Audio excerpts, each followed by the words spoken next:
Mic test. Can y'all hear me okay?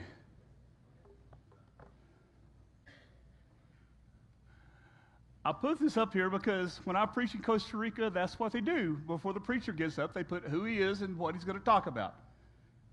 And I thought y'all get a kick out of that. Look, Mama's got a purse. No, this is a shepherd's bag, and we're going to get to that in a minute. And let me get set up here. You know, I've been told that in this lifetime there's two things that a person has to worry about, and that is, are you healthy or are you unhealthy? Well, you know, if you're healthy, you got nothing to worry about.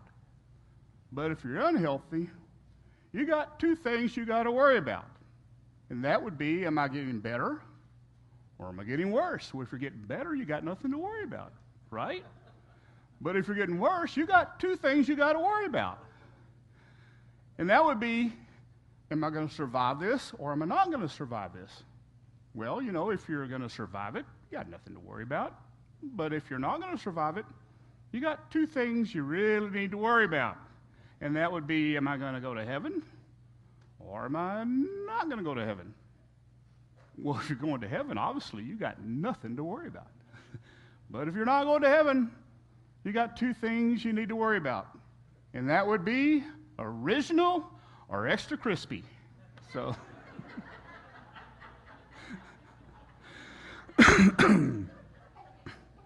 I'm sorry, I saw that and I just had to share it with you.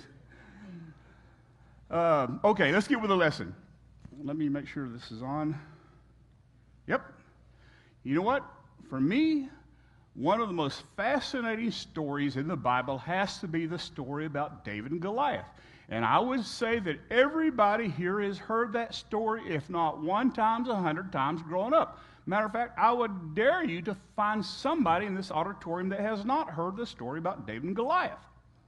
You know what? It's found in 1 Samuel chapter 17. It's a story that is interwoven into the revelation of God's salvation and is a very important component of God's plan. And I'm going to get to the story of David and Goliath in just a minute, but first, I want to lay some groundwork. That shows how we get to the point where a small shepherd boy takes on a huge giant in the unfolding plan of God's salvation. You see, this story actually starts back in Genesis, way back in the times of Abraham.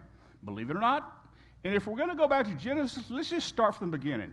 We had Adam and Eve, then we had Cain and Abel, we worked our way up to Noah, and then we had the big flood, cleaned everything out. Then we jumped over the Tower of Babel and we land on Abraham. And one thing that you can say about Abraham, Abraham was faithful. Let me repeat that. Abraham was faithful. He was so faithful that Paul wrote an entire chapter in Romans chapter 4, about the faith of Abraham, and he even calls him the father of all who believe. And because he was faithful, God blessed him. He blessed him so much that the land where he was living would no longer sustain all the flocks and herds that he had accumulated. And so that was whenever he left his land of birth. He brought his nephew Lot with him. They got to the new land. And he said, Lot, how about you choose first? Well, he wasn't quite as faithful as Abraham. He chose greedily, and you've heard the story of how his wife turned to salt, and he was actually driven out of the land of Sodom and Gomorrah and was left living in a cave with his 2 daughters. Like I said, he wasn't as faithful as Abraham, and he fathered his son by his own daughter, and his name was Moab. Okay? Remember the name Moab. We're going to come back to Moab in a minute. So, Abraham remained faithful. Abraham remained persistent to God, even to the point of sacrificing Isaac at the request of God. And God blessed him with the land of Canaan, which would later become the promised land. Have you ever wondered, how could Abraham be faithful at a request to sacrifice his own son? Well, he remained faithful to God because of his complete faith and his complete belief in the power and the promises that God give us. So Abraham, he packed up his donkey, grabbed a couple of servants, grabbed his son Isaac, and he headed off to Mount Moriah to sacrifice Isaac. When they arrived at Mount Moriah, here's what Abraham said. Let's hope this works. It worked. Okay. And Abraham said to his young men, stay here with the donkey. The lad and I will go yonder and worship, and we will come back to you. Now, he didn't say, hey, servants, wait here. I'm going to go kill my son. What he did say, he says, wait here with the donkey. Isaac and I will go up to the mountain to worship, and then, listen closely, we will come back to you. Look, God had made Abraham a promise. He made a promise that he would have a son who was named Isaac, and he had a promise that Isaac's descendants would be more descendants than the stars in the heaven. And yes, even though Abraham was 100 and his wife Sarah was 90, whenever it came time to have Isaac, at 90, Sarah became pregnant. Boom, they had Isaac. Abraham believed in a God that was all-powerful and was a God that always kept his promises. And I'm sure that he didn't know how God was going to make things right when he went to sacrifice Isaac, but he knew deep down in his heart that God would make it right in the end. Abraham was faithful and persistent, and God kept his promises. If we are faithful and persistent, God will keep his promise to us as well. Then we get to Isaac, his son. And he had two sons. And I know you all have already heard the story of Jacob and Esau. In my opinion, Jacob was a cheater. He was a rascal. He had a very questionable character. But see, God chose Jacob over Esau to carry forth the covenant of Abraham. This was revealed to Rebekah before it even happened in Genesis 25:23, and later in the New Testament, they repeat it in Romans 9, 10 through 13. When Rebekah had also conceived by one man, even by our father Isaac, for the children not yet being born, nor having done good or evil, it was said to her, the older shall serve the younger. As is written, Jacob I have loved, but Esau I have hated. And then previously in Isaiah 41:8, but you, Israel, remember, Jacob's name was changed to Israel. You, Israel, are my servant Jacob, whom I have chosen, the descendants of Abraham, my friend. And although Jacob was a stinker, God chose him. This gives me a lot of peace at night, because as I've traveled through my lifetime, I can tell you there's been times when my halo became tarnished, and if I'm going to be completely honest, I would tell you that sometimes I wouldn't even be able to find it. So, Jacob was chosen by God. But let me ask you something. Why would God choose Jacob the stinker over Esau the great hunter? Did you ever wonder that? I wondered it. But God did that because he knew that Esau would place no value on the birthright. Esau, the birthright to him, it was just this intangible thing, didn't really care about it. He wanted to be out hunting and fishing and didn't care about the birthright. Lest there be any immoral or profane person like Esau who for one morsel of food sold his birthright. However, Jacob, he coveted the birthright. He would lie, cheat, or steal to get the birthright. Why is it so important? Because, see, the birthright carried with it the very pact of God that he gave to Abraham and then to Isaac and now to Jacob. Jacob had 12 sons. God used Jacob and his 12 sons to bring up the 12 tribes of Israel. And this gives me great peace at night also, because if God can use Jacob the stinker, then God can use Rocky the stinker. This Rocky, not that Rocky. This Rocky the stinker. See, I was chosen by God. And God calls me his friend. Guess what? Each one here was chosen by God, and God calls you his friend. Why do you think you're here this morning? Because God already has a purpose laid out for you. And I think it's important that you're here this morning, but you know what I think is more important? Is what are you going to do when you walk out those doors and go back into the world? Now, back to Jacob. Jacob had 12 sons. Each one of them became a tribe of Israel. One of the most famous would be Joseph. You've heard the story of Joseph and the many curlers, am I right? And he was betrayed by his brothers out of jealousy. They sold him into slavery. But because of that, Joseph grew up to be one of the most powerful men in Egypt, which meant he was one of the most powerful men in all of the world.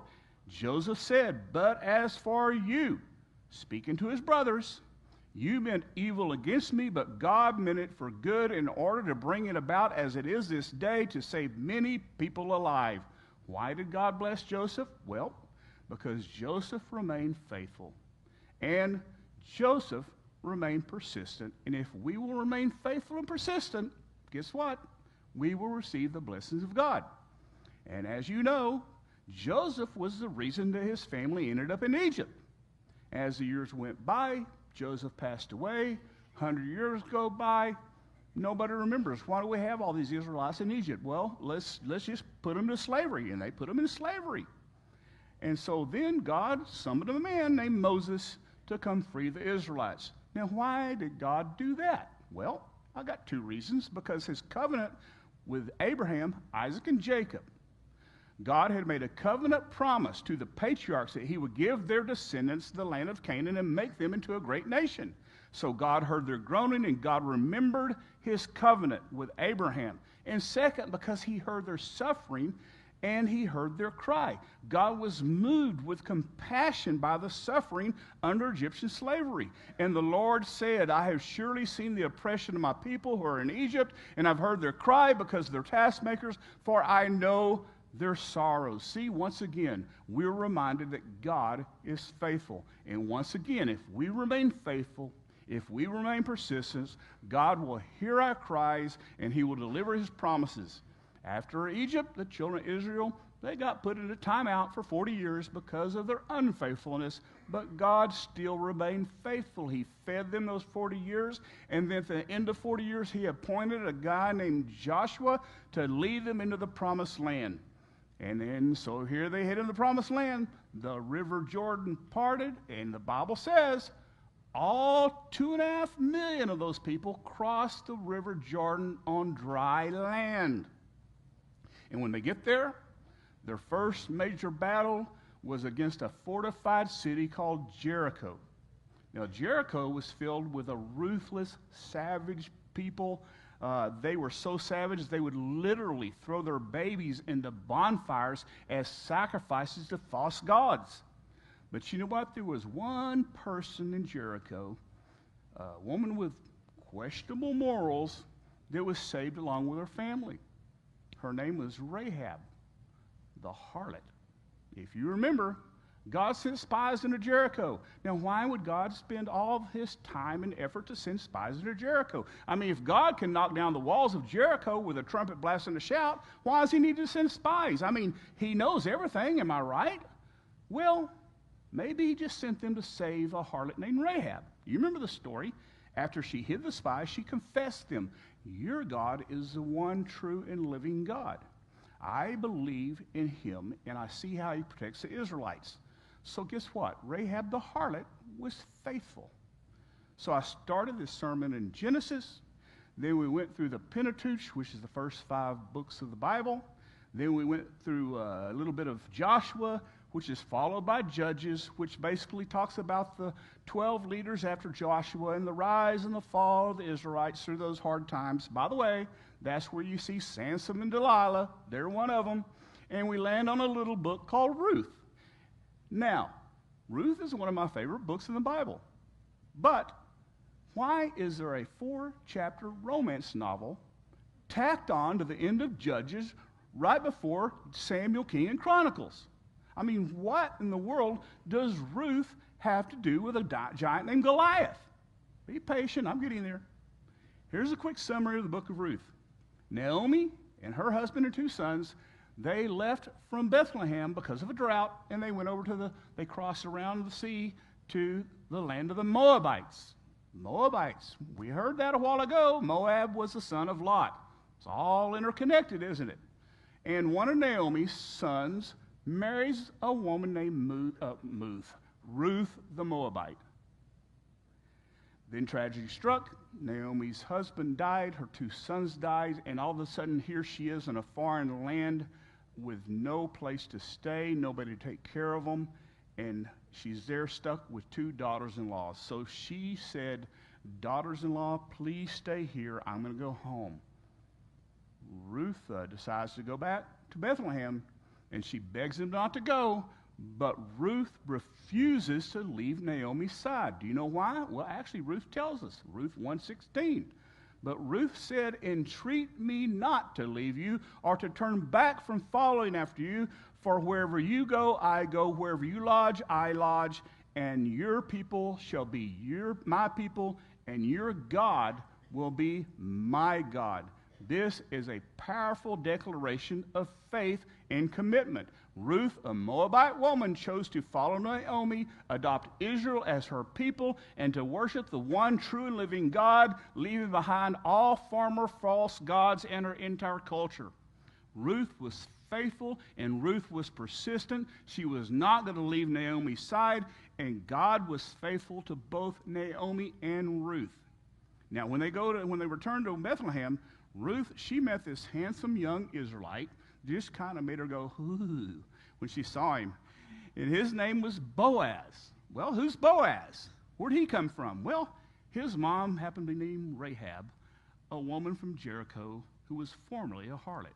So, Boaz, the first time he saw Ruth, his heart skipped 3 times. He was instantly in love. He married Ruth, and by doing so, he became the kinsman redeemer of Naomi, because now she's a widowed woman alone. Kinsman redemption was an old law where a man would accept the responsibility for caring for an unmarried or widowed woman. Guess what? But just as Boaz became the kinsman redeemer for Naomi, Christ has become our kinsman redeemer. He has chosen to take care of us. We have done nothing to deserve this, but if we're faithful, he will be faithful to us. Naomi was faithful. Ruth was faithful. Boaz was faithful. Rahab was faithful. And God blessed them all 100-fold. And now here's the $64,000 question. What does a love story about a Moabite woman have to do with a giant named Goliath and God's unfolding plan of salvation? Well, Boaz and Ruth, they had a beautiful son named Obed. And Obed grew up. He had a son named Jesse. Jesse grew up. He had 8 sons. 8 sons, and the youngest one's name was David. So there are 14 generations from David to Jesus Christ. There's 14 generations from Jesus Christ. There was 14 generations from Abraham to David, 14 generations from David to Jesus Christ. And Jesus was a descendant of David. Concerning his son, Jesus Christ, who has born of the seed of David according to the flesh. And that is why the book of Ruth is between Judges and 1st, 2nd Samuel, 1st, 2nd Kings, 1st, 2nd Chronicles, which fills a lot of their pages about the stories of King Saul, King David, and King Solomon. How about that? You have now learned half of the Old Testament in 15 minutes. So, if you've paid attention to my sermon so far, you will have noticed that all of the people in the lineage of Christ were faithful. You will also notice that all the people in the lineage of Christ were persistent. And you will also realize time and time again that if you are faithful and persistent to God, God will always be faithful to you. And each one of these people, they had their own Goliaths they had to face. It wasn't just easy peasy for them. I mean, look at Abraham. He faced his Goliath when he was told he had to go sacrifice his son. And what about Joseph? Joseph faced a couple of Goliaths. Joseph, first he was sold into slavery. Then they tossed him into jail because of the lies of an adulterous woman. And then Moses was tested when he was pulled out of the wilderness and said, you've got to go confront the Pharaoh of Egypt, the most important man in the world right now. Joshua, he faced several Goliaths as he led the Israelites into the promised land. Naomi and Ruth faced Goliath when they were left as widows with no home and no way to take care of themselves. Many of us here today, we're facing Goliaths in our own lives, or we face Goliaths, or we will face Goliaths. If you dread the day before your day even begins, that's Goliath just sitting by your bed, looking over you, breathing heavy. And he's just getting warmed up. You know, he breathes down your neck when you eat breakfast. He whispers in your ear as you walk out the door. He looks at your emails. He looks at your calendar. He sticks to your side, and he whispers things into your inner ear, things like, you don't have what it takes. You're not worth anything. You come from a long line of losers. Just give it up. You're not going to win this one. You're just not going to win it. See, those are the taunts of the giant Goliath. And if you let him, he'll ruin your day. He'll turn your day into a modern day version of the Valley of Elah. Rotting, teasing, boasting, echoing claims against you from one side of the valley to the other side of the valley. Do you remember how Goliath misbehaved, right? For 40 days, morning and evening, the Philistines strutted in front of the Israelites with their giants, shouting insults, mocking them. Goliath and the Philistines, they were the perpetual enemies of the Hebrew people. They were the Bronze Age bullies of the valley. They were troublemaking, joy-stealing, nemesis of God's people until the day that a young shepherd boy named David showed up. Until that day, he arrived in the valley with the sole purpose to bring lunch to his brothers and his dad. Now, David, he occupies a wonderful place in the Bible. You know, being the youngest, David wasn't even supposed to be part of the conflict.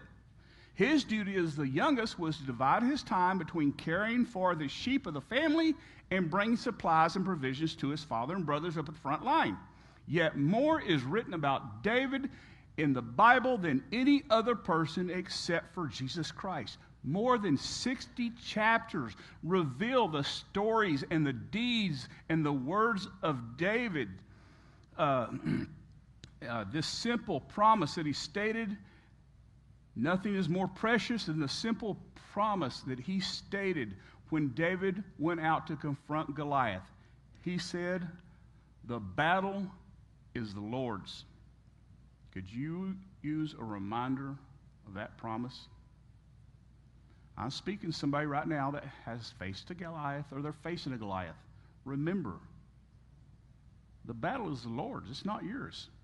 There's still giants out there. There's debt, difficulty, disease, dialysis.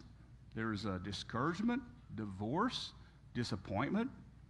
He's out there somewhere with supersized challenges that keep us awake at night, steal our joy. They dominate our world. But I want to tell you something. They cannot dominate you because you know what David knew. You know that the battle you're facing is not yours to fight. It's the battle you think you got to fight, but it's not yours to fight. It is the Lord's. I want to encourage you to do what the young shepherd boy did, and that is to pick up 5 stones. Okay, first time. This is actually a shepherd. I got this in Peru, a shepherd pouch. Before he went to battle, he went down the creek side, he laid down, and he chose 5 smooth stones, and he placed them in a shepherd's pouch. Let's see what we got in here. Yep, there's 5 right there. Why 5? Do you ever wonder why 5 stones? Why not 10 stones? Why not 2 stones? I don't know. I can't help but think that their answers are embedded in the story of David. But I do know that these 5 stones, there are 5 lessons that each of us can learn. The first lesson has to do with your past. That's stone number 1, the past stone. Stay. See, when you face your giant, it's important that you remember the victories of your past. See, Goliath jogged David's memory. The Valley of Elah was deja vu for David. I mean, everybody else, they quivered when they saw Goliath, but David remembered God had given him strength before to face challenges before. And when he saw King Saul, he went up and he said, "Hey, your servant used to keep his father's sheep, and when a lion or a bear came and took a lamb out of the flock, I went after it and I struck it and I delivered the lamb from its mouth. And when it rose up against me, I caught it by its beard, I struck it. Your servant has killed both lion and bear, and the uncircumcised Philistine will be like one of them, seeing he has defied the armies of the living God." You see, everybody else saw Goliath, and they retreated. They backed up. David saw Goliath, he thought, wait, I've faced challenges like this before. You see, a good memory will make a hero, but a bad memory will create a coward. For that reason, the Bible says, Psalms 105, verse 5, "Remember his marvelous works which he has done. catalog God's successes. You're facing a giant right now, but you've faced giants before. Has God not walked you through those challenges? Has He not been faithful to you? Has not watched over you? Hasn't He protected you? Does He not keep you from the hunger and the cold? The most valuable thing that you and I possess is a journal in which we just write down all of the ways that God has blessed us. And it's the most important way for you to look when you face your giant. Is just take a look and say, wait a second, God's been faithful to me, and He's going to keep being faithful to me. I can remember those times that God defeated my memories. Write your worries in the sand, but chisel your victories into stone. That's what David did. He reached for the stone of the past, and then he reached for the stone of prayer. It's important to take time for prayer. Before David went high to fight Goliath, he went low to get prepared. In other words, the second stone right here is the stone of prayer. Don't face your giants without going low. David went low to get prepared to rise up and face Goliath. Paul the Apostle wrote, prayer is essential in the ongoing warfare. Pray long, pray hard. You see, prayer spawned David's successes. When you read about the life of David, wherever he was strong, he was praying. But when he was weak, he was not praying. When his own men turned against him, he strengthened himself in the Lord his God. When Saul's soldiers tried to capture him, David turned to God and he said, you have been my defense and my refuge all the days of my trouble. Have you ever survived a fugitive life living in a cave? David did. He did it with prayers like this one right here. Be merciful to me, O God. Be merciful to me, for my soul trusts in you. And in the shadow of your wings I will make my refuge until these calamities have passed by. I will cry out to the God Most High, to the God who performs all things for me. You see, David soaked his mind in God. He stood. But when he didn't soak his mind in God, he didn't stand. He stumbled. How much time do you think that David spent in prayer on the day that he seduced Bathsheba? Or even worse, how much time do you think he spent on prayer that morning when he gave the very commandment to kill his friend Uriah to cover up his own affair with Bathsheba? I doubt he prayed at all, honestly. Mark well this promise. God will keep you in perfect peace, all who trust in God, but all whose thoughts are fixed on God. You see, God promises not just peace, but perfect peace, undiluted, unspotted, unhindered peace. And whom does He give this promise? He gives it to those whose minds are fixed on God. So forget the occasional glance, forget just seeing Him on Sunday mornings, forget about Easter and Christmas time. Peace is promised to the person who fixes their mind and their thoughts and desires on the King of Kings. Your best thoughts are God thoughts. Are you needing peace? Put your mind on God. Invite His help. And then pick up the stone of prayer. And don't neglect this stone right here. This is a third stone. You need to make God your priority. Make God's name your priority. David's priority was not his comfort or his success. David's priority was the reputation of God. He guarded the name of God. He jealously guarded the name of God. No one was going to defame the name of the Lord and get by with it as long as he was around. David fought, and when he fought, he declared, I am fighting so that all on the earth may know that there is a God in Israel. And then all of this assembly shall know that the Lord does not save by sword or spear, for the battle is the Lord's. David saw Goliath as an opportunity for God to show off. Did he know he was going to survive fighting Goliath? No, but he was willing to gamble and bet his life just to protect the reputation of God. What if you saw your giants in the same way? What if your giant is simply an opportunity for God to show off His power? What if God is using your challenge as an opportunity to display His capacity and His ability? Rather than begrudge the presence of a giant, what if you're grateful for the presence of a giant? Because your giant is an opportunity to be a servant of God and to display God's goodness. We all want to show off God's blessings, right? But what about if God uses burdens to demonstrate his faithfulness? Rather than begrudge the presence of a giant, what if we were to say, thank you, Lord. Thank you for bringing this giant into my world. I consider it joy that you have allowed this challenge to come into my life, because this is an opportunity for people who don't know you to see you and to see your faithfulness to me. What if you were to see cancer as God's opportunity to show his healing power, or your sin as an opportunity to show off or showcase God's grace, or if you're struggling in marriage as an opportunity to display his power? When everybody else just writes you off, God steps in, and when everybody else knows there were no other options, and then all of a sudden they see a victory, they know that it is God who brings the options.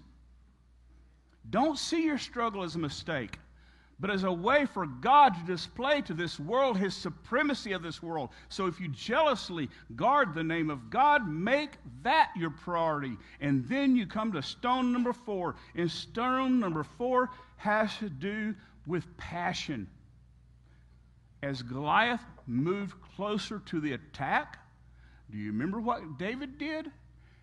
He jumped up and he ran towards Goliath. He reached into his shepherd bag, he pulled out a stone, he hurled it from his sling, and he hit the Philistine in the forehead. The stone sank in, and boom! Goliath stumbled and fell face down on the ground. So see, David, he didn't run away from his giant, he ran in the direction of his giant. That must have been something to see. On one side of the battlefield, David sees all of his army. On the other side of the battlefield, he sees the armies and the followers of Goliath, known for their ferocity and their foul play and just murderers. Everybody's betting on Goliath. There's not one person betting on this kid. Not the brothers of David, not the king of David, certainly not the army of Saul. Nobody is betting on this spindly kid who's running with nothing but knees and elbows, and then all of a sudden David pulls out his sling. He reaches in, he pulls out a stone, he loads his sling, and the only sound that you can hear is just a sling spinning, because everyone else is completely silent. And when he lets go of that sling, Goliath looks at this kid running at him that won't even come up to his knee, and he just has to laugh, and he throws his head back. Ha! And when he does, that helmet shows about a 1 square inch of unprotected area, and guess where that stone went? Hit him right in the head. Goliath fell down. David ran over, cut his head off, and the story is over. God is glorified. The children of Israel are protected because David practiced his passion. He ran in the direction of the giant. Think about that. When was the last time you did that? When was the last time you ran towards your giant? Others of us have just mastered the art of sitting and staring at our giants. We're paralyzed by our problems. We've been staring at Goliath for so long that we know how many hairs are on his chest. We can list our problems. We can recite our problems. We can complain or bellyache about our problems. We can become overwhelmed by our problems. But when's the last time you stood up and say, you're not getting me? In the name of God, I'm coming after you, depression. In the name of God, I'm coming after you, death. In the name of God, I'm taking you out, cancer. You may not fall the first time, but I'm going to keep coming, and I'm going to keep coming, and I'm going to keep coming, because the battle is the Lord's. When's the last time you ran towards your problem instead of away from your problem? What if your problem is an opportunity for God to display his strength working through you? I'm not saying it's easy. It's not. And that's why we look at this last stone, and that's the stone of persistence. David didn't think one rock would do. Maybe the real reason that David selected 5 stones is because he knew that Goliath had 4 big relatives. So one of them, his name was Ishbi-Benob.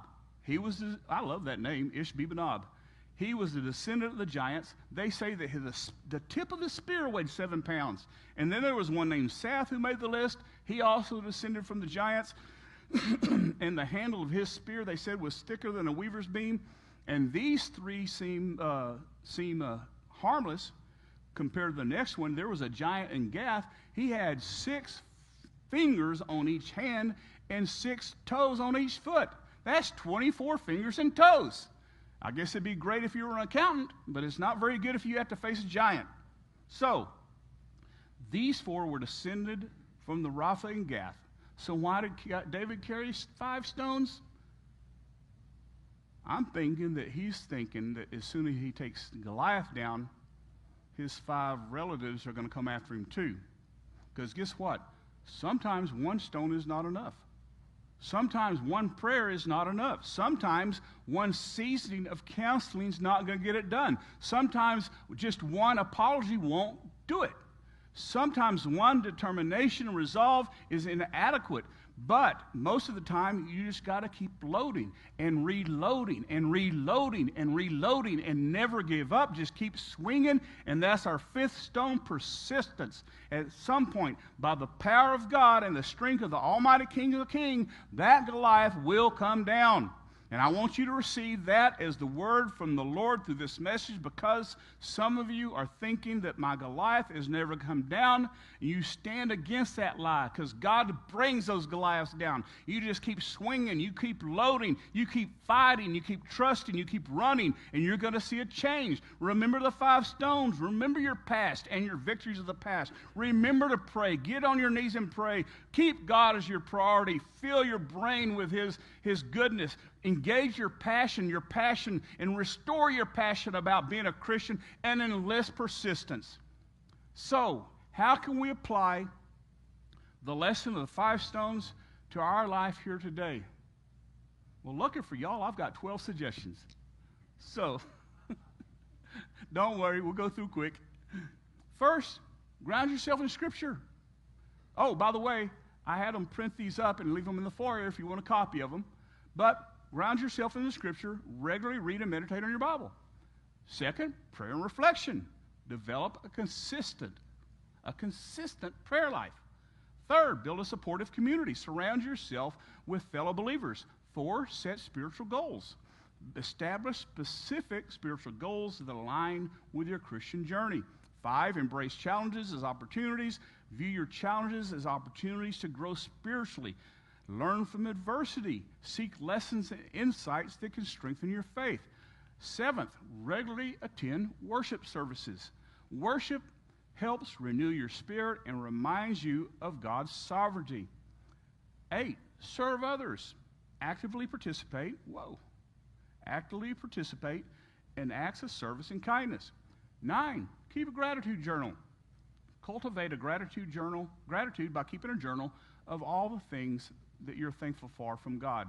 10, you can seek professional counseling or guidance. Consider guidance from a preacher or a counselor or a spiritual mentor. 11, practice patience. Understand that being persistent involves waiting on God's time, not our time. And lastly, remain hopeful. Maintain a hopeful outlook grounded in the assurance of God's promises. Remember, the Christian walk is a journey, and growth often occurs through the process. Stay committed, lean on your faith community, and be persistent, and trust that God's grace will sustain you on this path of persistence and faithfulness.